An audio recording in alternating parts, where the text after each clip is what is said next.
Welcome to this week's program. We're going to visit a couple of people who are running a very successful dairy farm in mid-Canterbury, catch up with a real enthusiast when it comes to traction engines, and also a chap who's taken more photographs in his life than most people would ever do in about 17 lives. But first of all, Kerry, minimum wage kicks in pretty soon, and that's going to affect a lot of people. Yeah, it was actually kicked in already. It kicked in on the 1st of April, so you now got to pay $14.25 an hour. Sounds pretty straightforward for most people, but for farmers, we've had a few questions about how that really applies to them.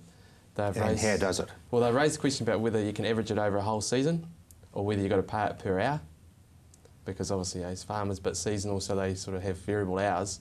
Our thinking and most thinking is that you actually got to pay it per hour.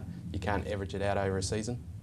So how would you average out over a season? Well, they sort of give them a lump pay, and then they look and say, okay, you've worked this many hours, does it meet the requirements or not? And sort of top it up or do nothing in some cases. So it is an hourly rate, and that's what people should be looking at. Yes, definitely, yeah. I guess that leads us to things such as cottage rentals and perks and parts of packages and there's a lot of meat allowances and firewood. It's prime time to have a look. You know, if you're looking at the wages, making sure you comply with the minimum wage, you should go and have a look at all the allowances you pay. So obviously you've got sharing equipment allowances, government allowances, but the key one is your cottage rental. A lot of the farms have a cottage they provide for a worker, and as an employer you should be charging them a rental on it. If you don't, then you're giving them a perk, and of course you could be subject to the perks tax, which we all want to avoid if possible. So does that have to be a cash transfer, or can it be deducted, or how? Well, what a lot of farmers do is they give them a sort of a rental allowance, so they add it on to their gross pay every week, and then they make a post-tax deduction. So there's no cash that changes hands, but as far as the law is concerned, is you've actually deducted it from their pay and received it in return. And so that's the best way. That then opens up this door, as I suggested a minute ago, firewood, bit of meat here, access to vegetable patches, you know, and when does that become part of a package as opposed to a fringe benefit? It's a bit difficult on the farms because it's hard always to prove exactly. Obviously, if you're a town business, it's pretty clear cut. If you're given the meat, then you really need to make some sort of an adjustment in your books and possibly get them to contribute towards it in some way. Same with firewood. It's more sort of a case by case. Some employers will go through and say, right, I'm going to give you this pay, and it includes these things. Because it could be a grey area, and IRD actually find those. Yes, that's the areas they absolutely love, most definitely. Which you can't blame them for, because there's got to be somebody who's going to try it on. Oh, exactly, yeah, and everyone does it at one point in time, but the key is to make sure you try and keep track of what you do and see if you can make the adjustments as you go along. Yep. Okay, we're through March, we're into April. So there's a lot of work to be done by whoever does the office work in the operation. Yes, definitely. Now's the time to start thinking about either the year ahead or the year that's coming up that's about to end for you. If you're into your new financial year, you should start thinking about budgets and forecasts, looking at your cash flow, see if you need to start talking to the bank now, ready for later in the season. And better to talk to them now when things are looking pretty positive on the farm. And then they understand what's going on. Give them a heads up. They're a bit more cooperative, we find. If you sort of want to keep track of exactly where you are, then perhaps talk to your accountant about some sort of a monitoring package. It's always good to budget, but you also need to look at your actual results against your budget. No point doing a budget if it just goes back in the drawer. And that's where your accountant can kick in. This is what you've got a Tritech thing. Yes, so we've got a Tritech system that does that. It builds into the budget, and we do that for quite a few farmers. So if farmers have got, say, 5 months record through their accounting justification as you have, and I'm sure other people would have the same sort of thing, they take that to the bank and say, well, this is where we're tracking? Yes, yep, and if it's got the backing of an accountant, they'll love it. If you've been doing it yourself and the figures don't quite seem to sort of tally up with what they're seeing going through your bank account, it may be a bit questionable about what they actually think of those reports. But if you've got the accountant helping you monitor it, then the banks will have more confidence in it.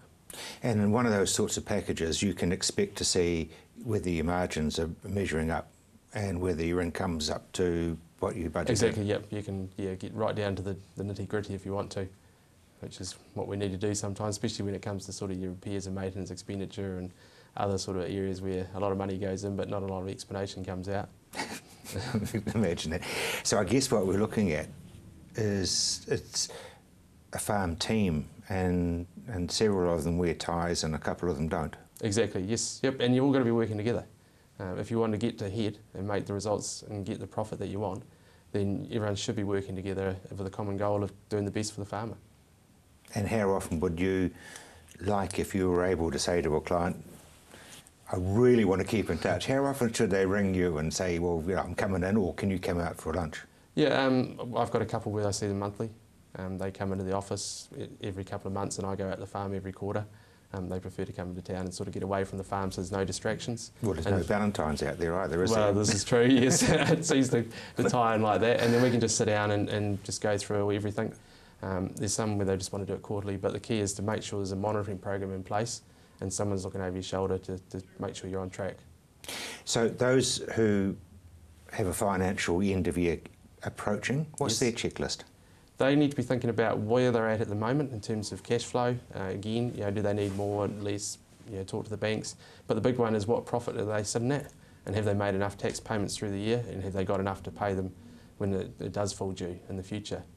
Because you've also got that tricky area of whether you buy now and get delivered later, and whether you put your payment off now but you had it delivered before.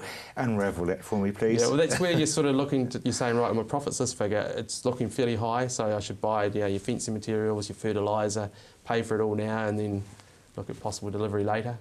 It becomes a deductible expense, so you get a write-off for it, and you're trying to get that profit down to a level that's affordable for you, really. So that's how you do it. That's when you do this business of prepaying. Yeah, and there's a few other little tricks that you can come into it, but the key is you really need to know where you're at. If you've got no idea where you're at, then you can't start planning for the last couple of months and trying to get that profit down. Okay, because then we also look, as I understand it, at things like certain farm repairs or maintenance is tax deductible and depreciated. You know what I'm trying to say? Yes, yeah. And some of it's not, and some of it's, yeah. Yeah, and that's where you're looking at you sort of repairing vehicles, plant, etc., and your fencing. It's not a case of going out and buying, say, 100 water troughs, because your 100 water troughs are going to be an asset, so it's only depreciation rather than a write-off. But if you're doing if you put one trough in to repair one that's broken and a couple of lines, something like that, then that's a repair. So it's a bit of a fine line. The key is to, if you're uncertain, give your accountant a call and say, look, I'm planning on this. Does it get me an expense claim or not? Right, and jet boats can't be classed as an irrigation pump? Definitely not, no. But people try. I was going to say there would have been those. Same with swimming pools, they're not firefighting equipment. You can't get away with that one either. But as you said, they'll be trying. Yes. Kerry, thank you very much indeed. Well, after the break, we meet a couple of dairy farmers from Canterbury who are pretty much onto it, I can assure you.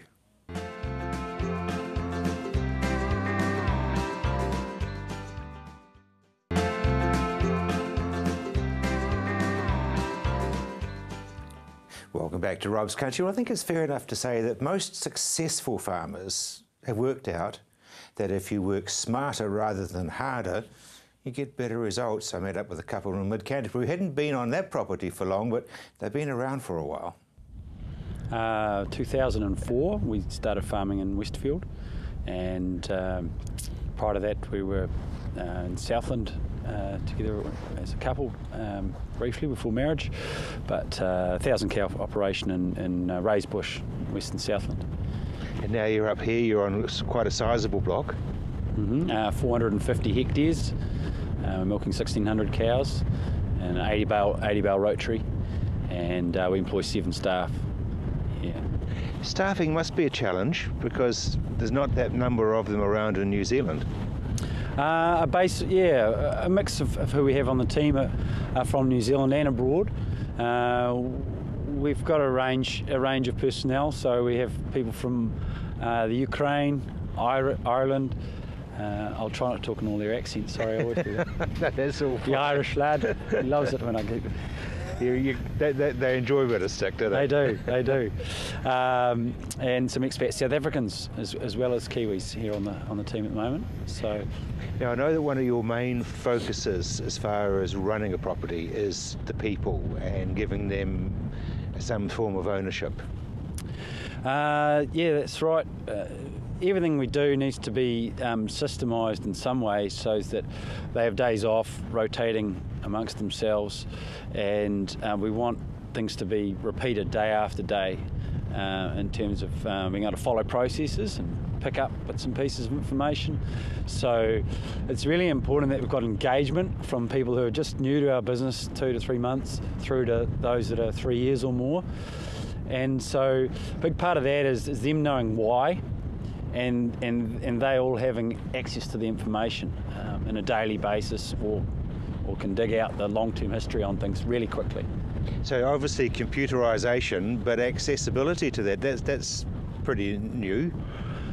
Yeah, I mean, we don't have anything to hide in what goes on in the farm. So in terms of login access to the different websites, and whether it's Fonterra for milk production or our soil and water, what's happening there with our telemetry monitoring, it's important that the guys out there making decisions all the time have data all the time to make those calls. We're very early autumn and we've had 2 lots of rain and the southerly blowing its little lungs out. I mean, that makes a difference to your water levels, moisture levels in the soil. Definitely, yeah. So we're trying to operate very much in the shoulder part of the season with how little irrigation do we need to keep the system running, and so that we can capture 20, 30 mils rain events and not have any drainage occur. So that we're using every litre of water that we do to the highest level of efficiency. But that also has the win effect with less drainage, there's less potential leakage, so nutrient loss and so forth like that. So staff are quite aware of the win-wins that we have in our daily decision making, as well as they don't have to go and shift that irrigator. So, do they enjoy getting access to that sort of knowledge? Yeah, I was really. This is the first year, 12 months, that we've really we've got a new software package that allows us to get that access without them coming to our office or getting in the too hard basket. And I was really surprised at who on the team stepped up and said, "Hey, I've been seeing this. I've been seeing that. Why are we, or when are we going to do something else about it?" And it's like, wow, game changer, really. And so. Similarly, if we're up in the hills away from the cell phone, and they're not going to go to the boss, "What do I do today?" They're going to make the decision first and back it up with the data. So that's really total team build, Mark, isn't it? It is, and it's really, with the technology and the mixes of different English and culture, they can read data in black and white, and get engagement at an early level in our team, and not have to wait till they're the mysterious 2IC or manager for the share of the love of information.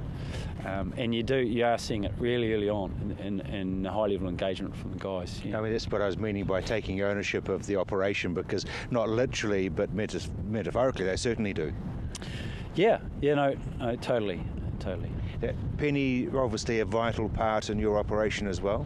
Yeah, we've got a heap of work that happens behind the scenes, and whether it's rostering staff and meeting their needs, but the employment obligations and payroll and contracts and all that side of it. Not to mention being right up to date with admin and accountability of what we do with our expenses and that side of it. So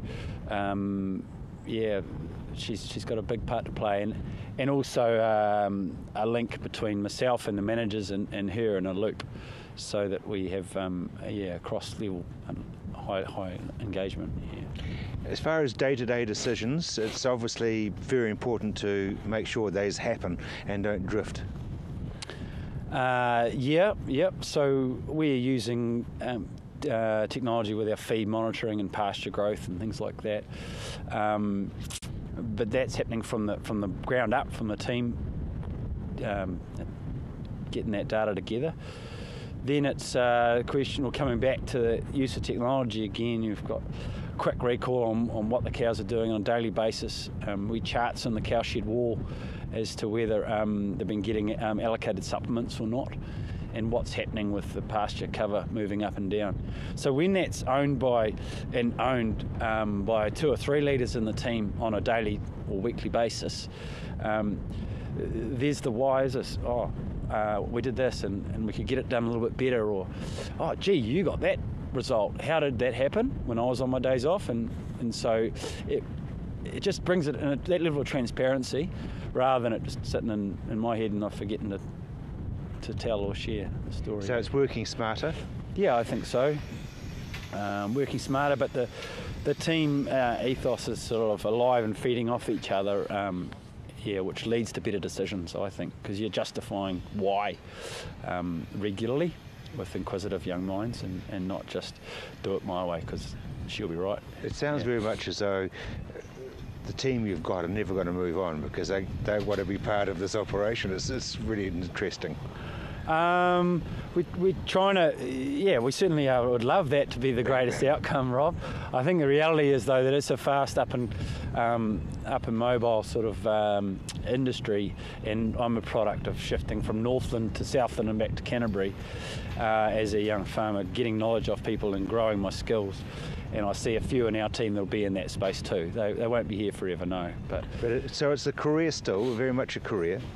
Oh, totally.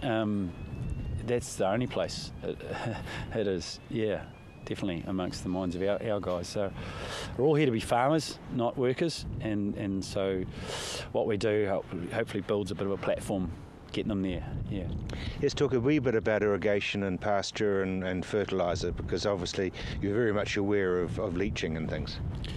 Okay, we knit together all our needs and wants in a whole farm approach. So we're starting off shortly for next season's fertiliser applications with a sit down with our FERT rep in terms of looking at our nutrient budget, and we've got annual data of our soil tests. So we're not just looking at Olsen P and lime levels, but we're looking at cause and effect of certain rates of FERT and N leaching possibilities. So split applications of things. And the whole wise use of the overseer model to garbage in, garbage out. The more good quality data you can put in there from what's actually happening on farm can really be turned and shape some of your decisions that you make on a real-time basis. So there's a fair bit of planning work there, looking back over your shoulder at what we've done and what do we know about the past, and then how is that going to be applied to what our strategies are in the next 12 months or more. There's a lot of very important take-home messages in that conversation. After the break, we'll be talking with Dr. Tony Deveron.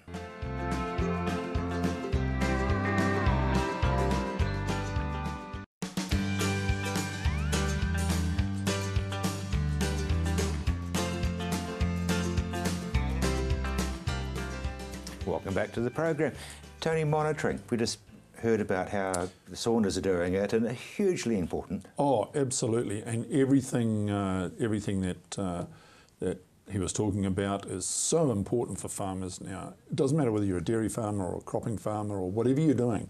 It is so important now. I mean, I was just at a field day yesterday with 2 field days actually yesterday at Morven for the Morven Glenavy irrigation scheme.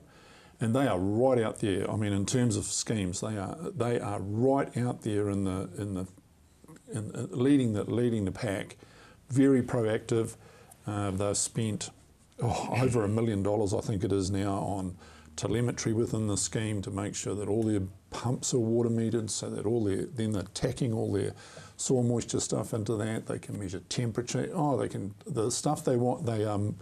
They're encouraging the farmers out there to measure because they need to be on the front foot, and that's what Saunders is doing. He is on the front foot, and as soon as staff can start seeing that sort of stuff and they relate it to what they see when they go out there and get the cows in the morning, or they go out there to plant something or spray something, then they engage with all that data, and if you've got, take ownership, don't they? And if you've got your staff engaged with that, then the whole system runs. Instead of irrigation, in this case, for example, instead of irrigation becoming an absolute pain in the rear, eventually, they're engaged and they know that they either have to do it or they don't need to do it, and they start thinking a bit further ahead as well. They start thinking about what might be coming in the next few days, and they look, and if they've got that data in front of them and they're able to see it, then there becomes a discussion then about the benefits or not of actually doing the job, and today or the next day or the next day. Yep. And I guess for the what I call sort of the new irrigation areas that are developing schemes, this is a great template. Absolutely, and it's a template they're all going to have to pick up. I mean, if you look at like Central Plains or the Huranui scheme, or in the North Island, the Ruataniwha scheme, any of these new schemes that go ahead, they're going ahead on the basis that they're going to have all of this material and all these sorts of programs in place. If they don't, they will never meet the conditions of their consents to be able to take and use water. You know, Central Plains, when they were granted their consent, for example, already they had their own nutrient allocation. Now that's been changed a little bit as time's gone on, but they had all these conditions that were there. Their consent was conditional on those things being accepted, and the farmers that were part of that, the Central Plains scheme, had to be part of that to be able to buy shares and to be able to exercise those shares. So basically the R&D is done. Absolutely. For people like Hawke's Bay and Northland. Yes. Or wherever Absolutely. It might be. Yep. We're in autumn. Yeah, it's I like to think of it from an irrigation point of view as the season of reluctance.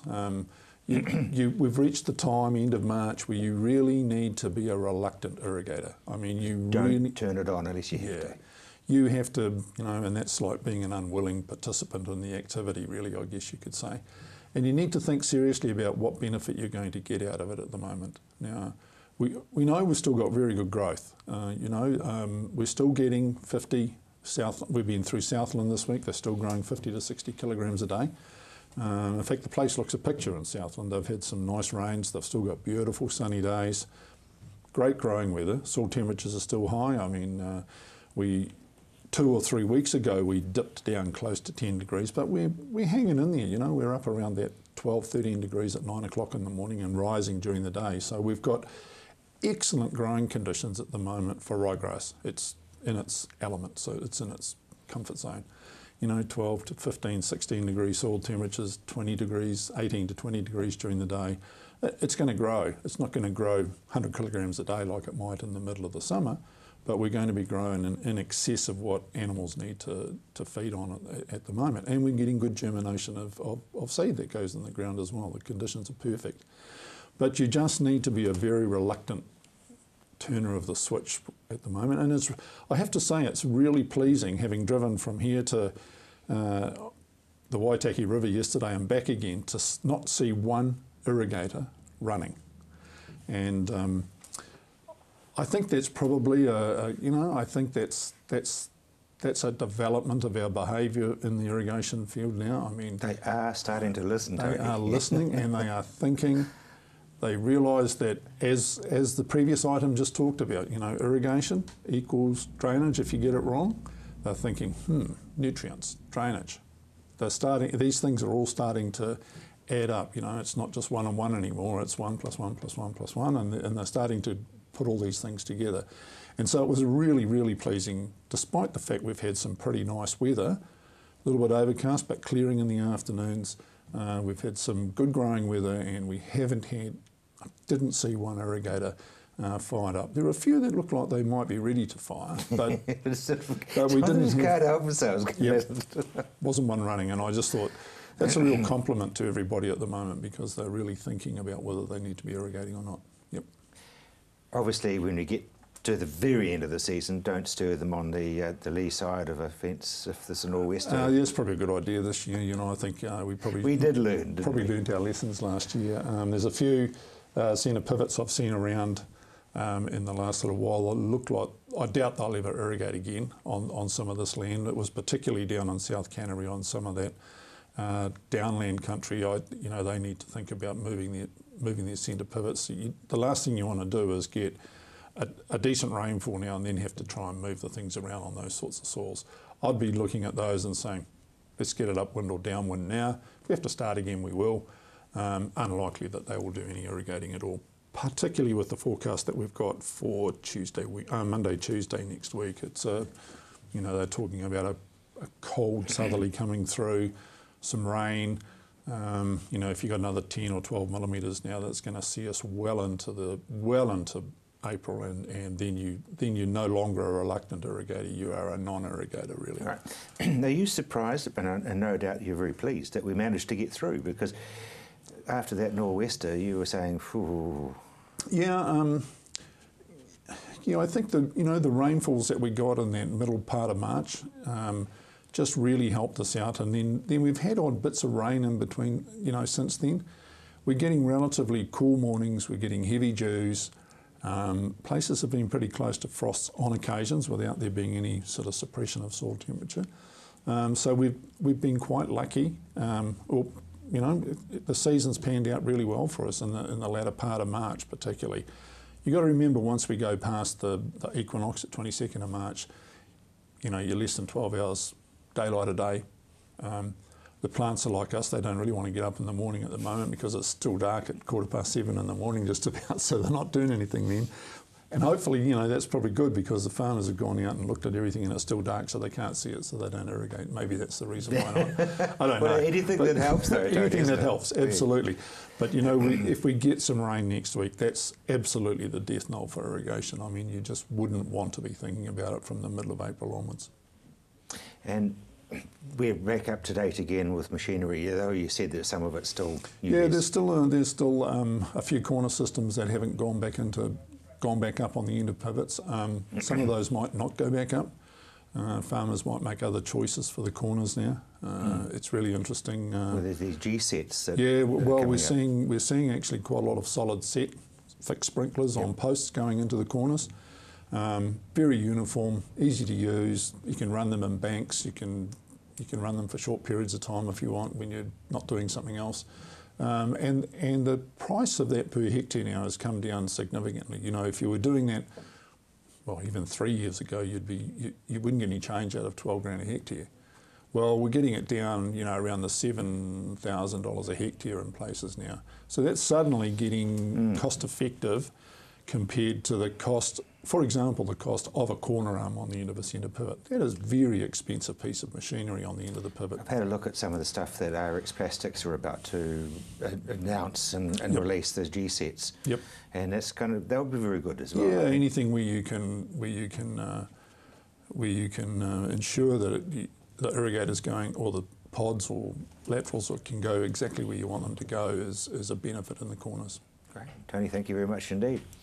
Well, there's a lot of people who are really enthusiastic about a lot of things about farming, but I tell you what, the Hawkins family are really enthusiastic about their traction engines. I caught up with Sam, who was showing a couple from the UK. Sam, traction engines, you've got a big collection here today. Well, there's a few here today, Rob, yeah, all over the country, all over the world. These two here, this one in front of me. Quo Vadis, it's a special scenic Burrell Showman's engine. Lent to us by a guy, Robert Coles from Dorset in England, very kindly, here for a couple of years. And it's quite a special one really, there's only a few of these in the world. It's sort of the best really, the best, as biased as we are.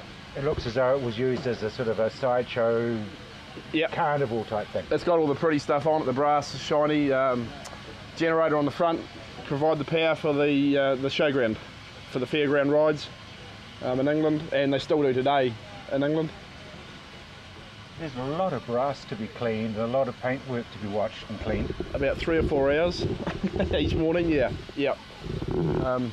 It's a big job. Yeah, you're the third generation that I know of as far as traction engines are concerned. It's a family thing. Yeah, we've still got the traction engine. My grandfather left school to drive when he was 12. That makes you 4 generations then. Oh no, 3 generations. And his father was a traction engine man as well. So 4th generation, yeah. 4th generation. Yep.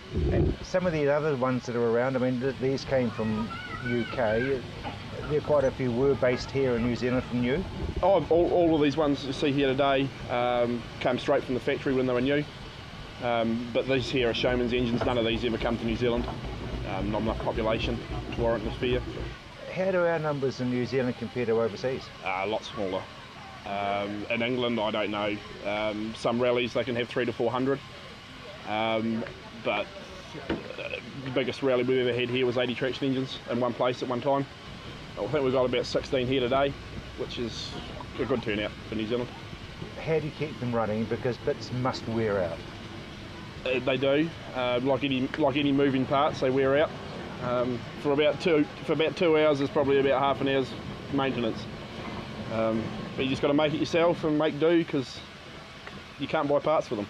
But you should say that. So you've got quite a collection here at the Leeston Country Fair, but a couple of weeks' time it's going to be... A couple of weeks' time, 12th and 13th of the next month. We've got McLean's Island Country, Steam Extravaganza. That's April you're talking about. April, yes, sorry. And it's focused on steam. It's a working rally, so there'll be a lot of steam exhibits, traction engines driving things, doing what they used to do, such as well drilling, well sinking, threshing, chaff cutting, steam sawmill, what else? The steam shearing plant, so we're shearing sheep there, and also the museum there at McLean's Island, which is it's a hell of a setup. Yep. They did everything, these machines. Could do everything. Yep. Saw timber, pull trees, thresh the wheat, everything. Yep. And isn't it amazing, Sam? You probably don't really see it the same as I do, but the fact that they're in such amazing condition. Yeah, well, it's a testament to the people that own them, and it's a bit of a passion for some people. And yeah. So how do you get them, say, from here to wherever you live, back to McLean's Island on the road? On the road, yeah. We try and stay out of the traffic as much as possible. But yeah, we get along on the road about 20 kilometres an hour, I suppose. Most of you pull your homes behind you. Yeah. That's a big part of it. That's the accommodation. Yep. That's the accommodation. And, yep. And how far would you go in a day? 3 weeks ago we went from at my place on Tram Road in Clarkville to Methven, and that was 70 miles, and that was a big day. Yeah. And then of course you just collapse into a, and you, with a bit of refreshment. A bit of refreshment there, yeah. Always a wee bit dry. Quite warm up there, you know. It would be very warm up there, I think. Yeah. And how do you keep the coal up to them and things? Just shoveling coal. This one here, going through to Methven, I suppose, probably shoveled over a tonne of coal in the day. Yep, but that's what you do. You don't have to go to a gymnasium? No, I've never been to a gym in my life. You can't imagine Sam being in a gym, and definitely no leotards in that family, I can tell you. After the break, we're going to be talking about taking photographs at the races.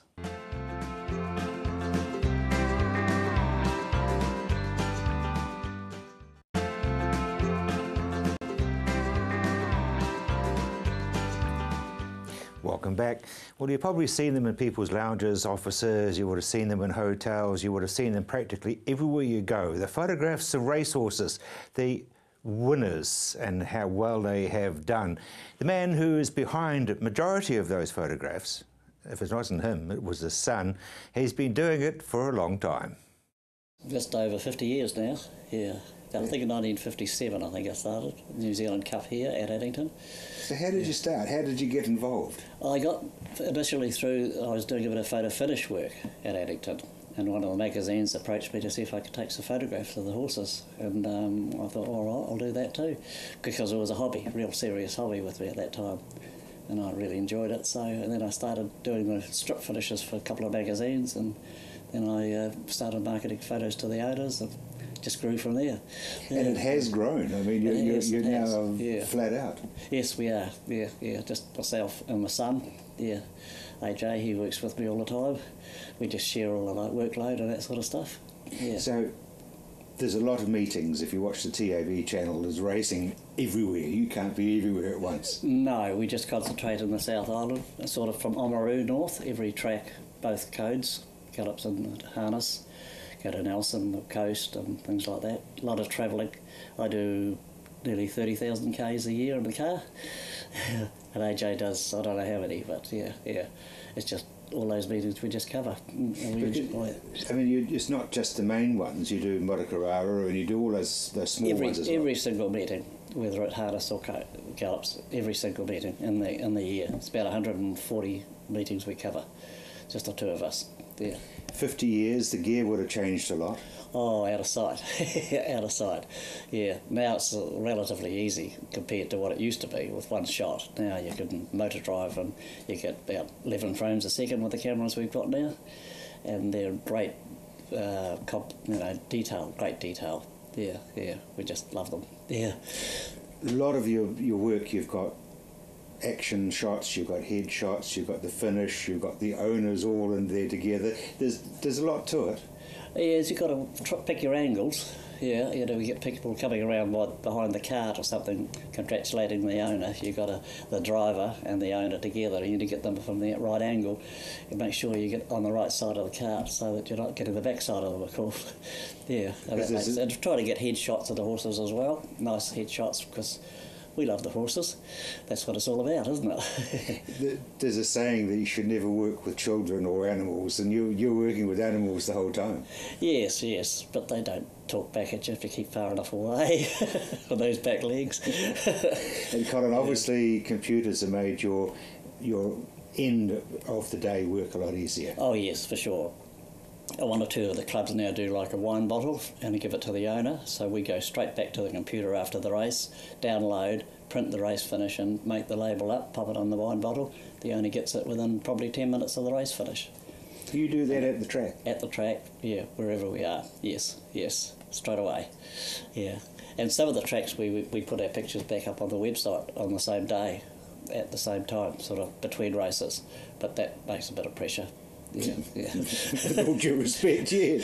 Yeah. So, I mean, computers have obviously become a huge part. Oh, yes, for sure, yeah. I used to work in the darkroom myself, doing my colour prints. I used to do that myself, but now it's done on the laptop and on the computer, and go to the printer in the office, and then AJ does the finishing off of the stuff. They're all, well, not all of them, you can buy them unframed, but the ones we see normally framed with glass and borders and yes. Very nice handwriting on them. Well, it's not handwritten really. Yeah, but no, if we got a program, we make a program for each type of mount we do, and then you just drop your photographs in layers and crop them to the size you want and get the colour tuned up and that sort of stuff. It's interesting, really interesting. Yeah, love it. Yeah. And obviously, you must be very busy because there's a hell of a lot of horse racing. Yeah, there is, and because of that, we take days off during the week if we can, because the Saturdays and Sundays are pretty much taken up all the time. So, yeah, I'm taking tomorrow off, for instance, and AJ's got today off, and we just share the load. Yeah. There's that beautiful shot of Courage Under Fire, the stallion. Yeah. Have you got many shots that you just say, well, I couldn't have done it any better than that? That's great. Yeah, there's a lot of action shots. We love the action shots of the horses coming down the straight, getting right in close. With the gallopers, we get right into the jockey's face and you see the expression, and that's good. And we freeze it, because it's different to video. We freeze the shot and you got it very sharp, you know, and just catch that moment is the challenge. Yeah. And 50 years on, I mean, there's no thought in your mind that you're going to give it all away and just do vegetable gardening? No, we travel every year, overseas if we can. So I say I work to travel. Yeah, we go somewhere around the world every year, around about June. Yeah. Look forward to it. And you'd have no idea how many framed photographs that are out there with your name on the back of it? Not at all, no, not at all, yeah.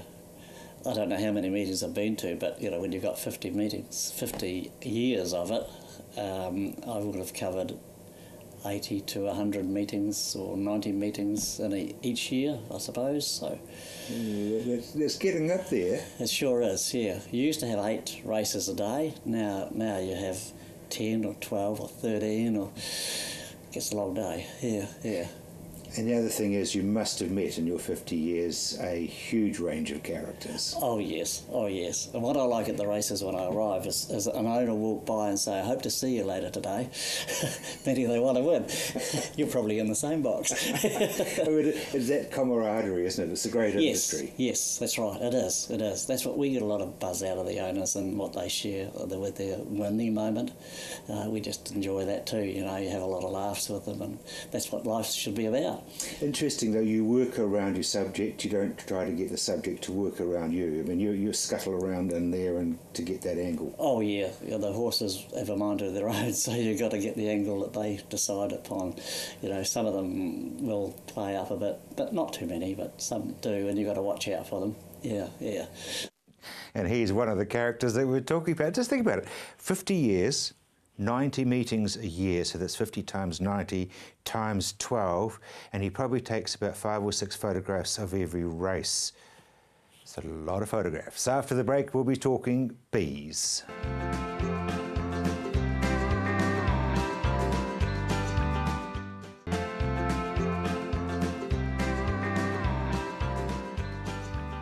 Welcome back to the program.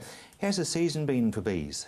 Rob, yeah, it's been very disappointing at best. The weather conditions haven't really played ball, especially after Christmas time there. Before that, the weather conditions were not too bad, and we were getting a bit of heat at the right time, and they were looking good till Christmas, and then after that Christmas period, and we had that rain, which was ideal, but then it was just been too cold through January, and yeah, the crop is well down. We would probably struggle to be an average season, and it's been like that through whole of New Zealand, it doesn't happen like that very often. Usually somewhere in the country they'll get the right weather conditions, but it seems like we've had the same weather throughout the whole country, which has led to the same thing. What's that going to do to prices and export orders not being able to be filled? Yeah, there's been a lot of toing and throwing since everybody's finished extracting their honey and stuff, and the honey prices have gone up.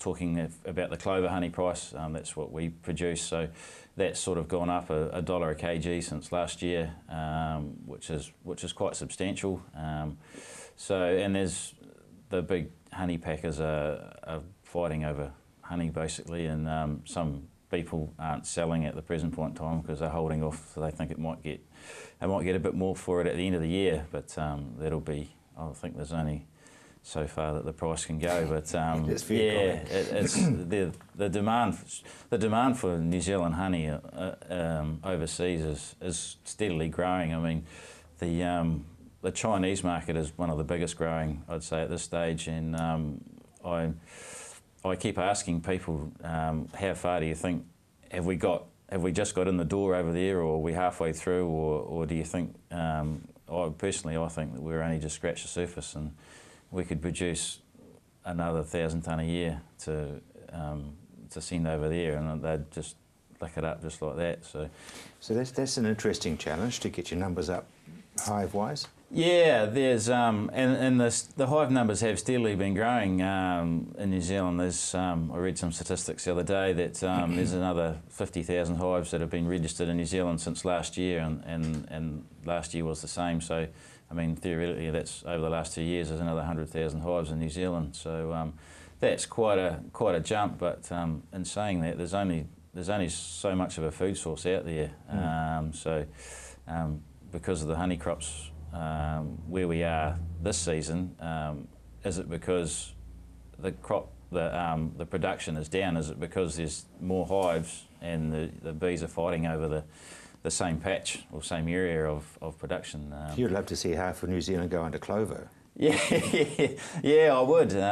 But in our local area, there's a lot of beekeepers that are actually migrating to the Manuka because they can see the dollar signs.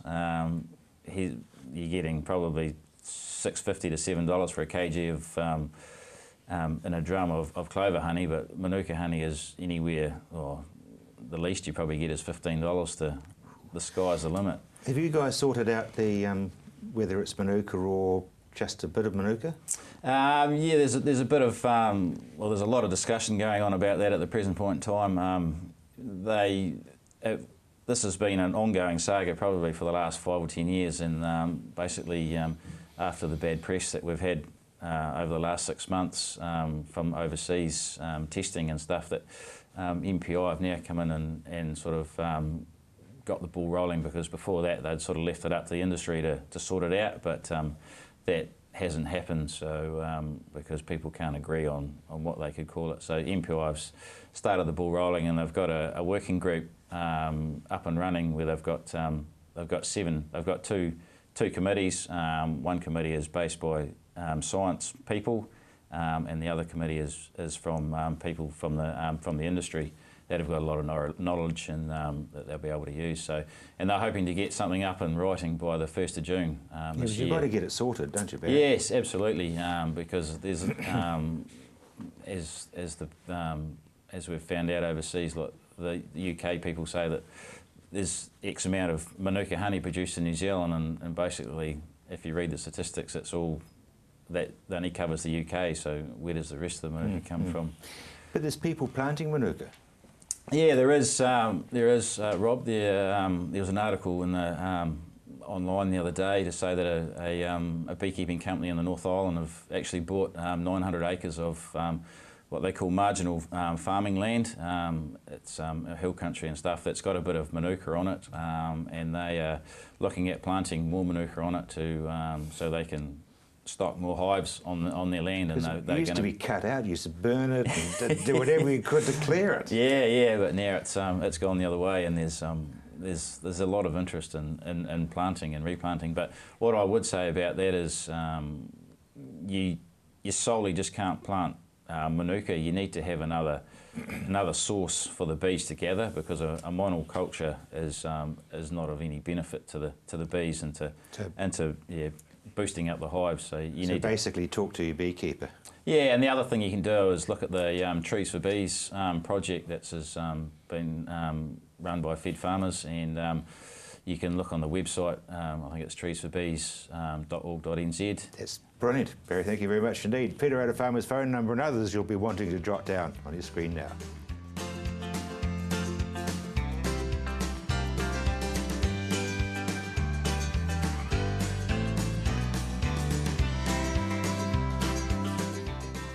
I'm Rob Coke-Williams. You've either been watching or you've just missed Rob's Country, but I will be back at the same time next week. Until then, bye now.